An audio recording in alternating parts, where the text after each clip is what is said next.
there, I just thought I would pop by and show you my first homemade STL file learning pad. So anyway, I thought I would design a QR code for one of my son's buddies who owns a business on the East Coast, and is just a special person. So I thought I would make this QR code in case he wants to print some leather patches. So hopefully this will work out well.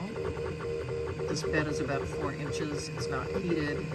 It's on a TINA2 printer that I've been playing around with. And it's about a 3-inch patch.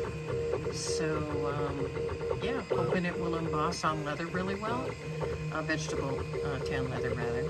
And then you can put it on some baseball caps or those little knitted, what do you call it, knitted beanies. So yeah, hopefully it'll turn out really well. And we'll see how it goes. I'll show you on the final print. Okay, this is pretty cool. And you know what? I have already tested it out and it works. That's pretty cool.